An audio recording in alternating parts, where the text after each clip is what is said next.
Olá, eu sou o Thiago. Vou falar um pouco sobre a metodologia, né, que foi implementada no meu trabalho, sob orientação do professor Francisco Sinoca.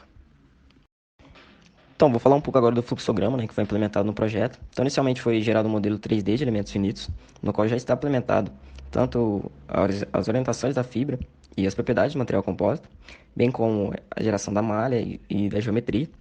A partir daí é feita uma análise linear de flambagem. Então é obtido os modos de flambagem. E através do primeiro modo de flambagem, tem-se um fator de escala de 1%, e isso vai ser usado como imperfeição geométrica para análise não linear de pós-flambagem. A partir daí é feita uma análise de tensão global da estrutura e se é investigado se a fratura do laminado. O laminado aqui se refere à fratura da fibra ou da matriz, ou se há algum dano no elemento coesivo. Lembrando que o elemento coesivo nesse trabalho é investigado a interface entre revestimento e reforçador. Caso não houve fratura, é feito uma nova incremento de carga para análise não linear. Caso tenha fratura ou dano do elemento coesivo, é investigada a falha total da estrutura. Lembrando que o critério de falha aqui utilizado foi o critério de Rachin. A partir daí, caso a estrutura não falhe, né, é implementada uma evolução da degradação do material e é de novo um implemento de carga para análise não linear. Caso a estrutura venha a falhar, tem-se o pós-processamento e é obtido os resultados finais. Então, inicialmente, o painel escolhido é um painel tipicamente utilizado na indústria aeronáutica, é um painel com reforçadores do tipo T. O critério de seleção desse painel, né, foi com base na relevância e na quantidade, né, de dados experimentais e numéricos que é encontrado na literatura. Além disso, né, para a escolha é importante que o painel tenha dados suficientes, né, para modelagem e para posterior validação numérica, né, e assim investigar os modos de falha. Lembrando que a validação numérica nesse trabalho vai ser feita em relação aos modos de flambagem linear e à carga de colapso. Então é interessante que tenha dados suficientes da bibliografia para que se consiga ter uma validação e possivelmente analisar, né, quais são os modos de falha que é encontrado nesse tipo de painel. Além disso, né, a geometria é mostrada na figura, com as dimensões tanto do reforçador, tanto do painel como um todo.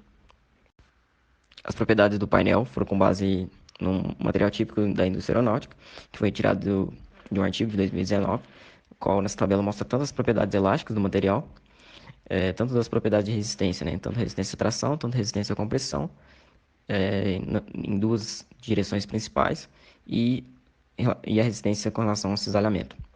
Além disso, né, um outro artigo que foi utilizado como parâmetro e como posterior referência, como validação do meu modelo, mostra a sequência de empilhamento, tanto do revestimento, tanto do reforçador. Em que o S significa a simetria, né? Simetria com relação à orientação das lâminas. Falando um pouco agora das propriedades, tanto do início, tanto da evolução de dano. Para início, que foi iniciado, como já citado no fluxograma, foi utilizado o critério de Rachin, no qual ele propõe diferentes condições, tanto para tensão de fratura da fibra, da matriz, tanto para compressão, tanto para tração, e a condição de delaminação. Esse critério ele é comumente utilizado, né, para início do dano, e ele baseia-se principalmente na tensão, né, obtida através da análise de tensão com relação às resistências, né, do material. Resistência à tração, resistência à compressão, tanto a resistência ao cisalhamento. Além disso, né, a propriedade de degradação com relação à evolução do dano, ela é geralmente colocada nuances, né, de certa forma, de modo a reduzir as propriedades elásticas do material. Então, com relação à tensão, à tração, né, de falha da fibra, por exemplo, tem uma redução de 7% com relação ao modo de elasticidade na direção 1. E com relação à compressão, na direção 1 já é 14%. Isso foi retirado desse artigo, que também será utilizado como validação, né, do meu modelo posteriormente. Então, inicialmente foi realizada, né, uma análise de convergência de malha, com relação tanto à tensão, à deformação e o fator multiplicativo, né, do modo de flambagem. Basicamente, a análise de convergência de malha tem a finalidade de selecionar a quantidade mínima de elementos, né, sem gerar um custo computacional muito grande. A partir disso, né, o modelo final apresentou um tamanho de elementos de 10 milímetros, com 7.918 nós e 7.154 elementos.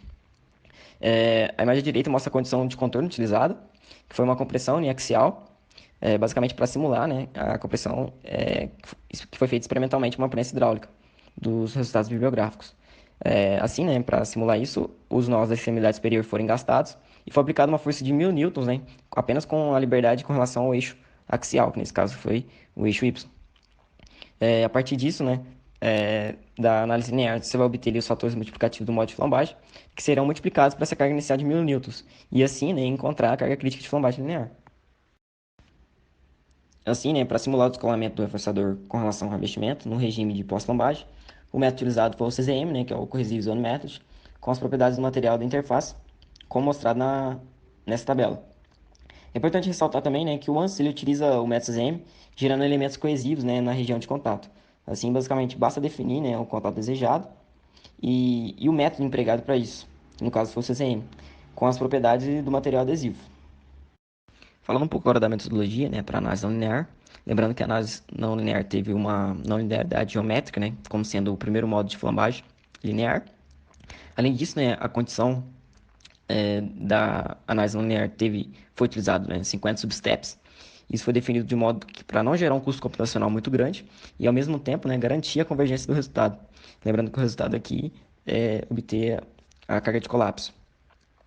Além disso, né, é importante ressaltar que a análise não linear é necessário que o solver considere a condição de grandes deformações, né?